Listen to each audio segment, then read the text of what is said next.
पूनम अधरतिया अमृत बरसे हाँ अमृत बरसे पूनम अधरतिया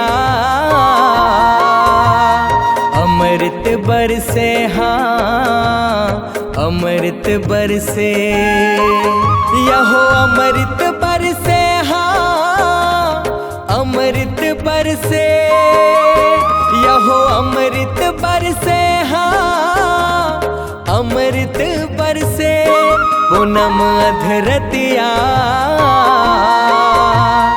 अमृत बरसे हाँ अमृत बरसे पूनम अधरतिया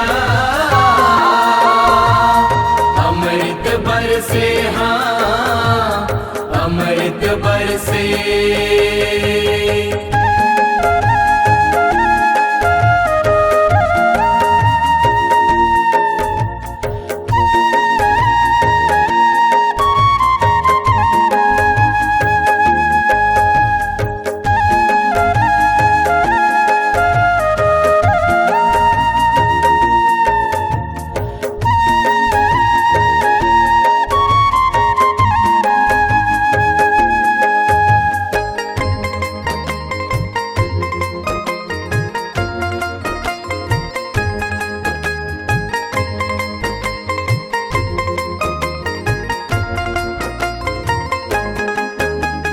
चंद्र देव हा 16 कलाले चमक अपन बगराए अमृत बरसा करथे चंद्र हा औषधि गुण है समाए।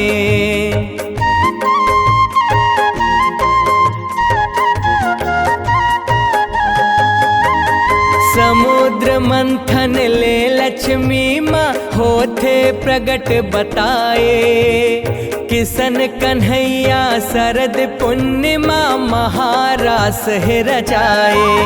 यह पवन परब है हाँ ये पवन परब है यह पवन परब है हाँ ये पवन परब है पूनम अधरतिया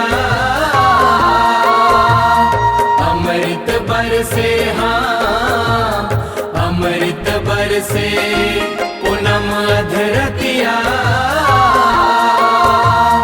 अमृत बरसे हाँ अमृत बरसे।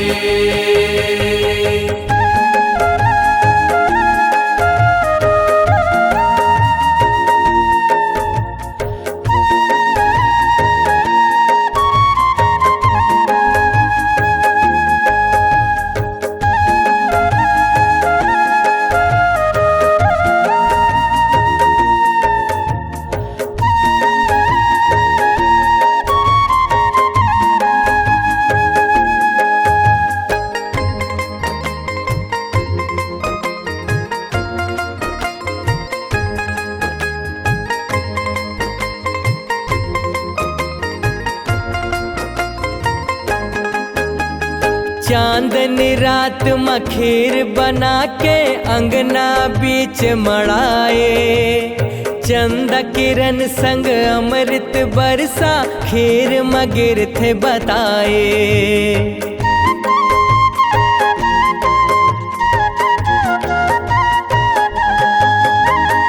रोग राय जन जन के मिटाथे ऐसे सार बताए को जागर को मोदी व्रत घलो ये ला कही थे बताए।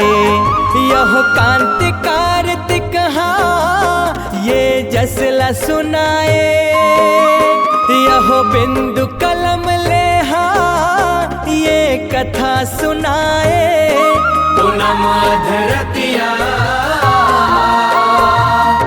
अमृत बरसे हाँ अमृत बरसे पूनम अधरतिया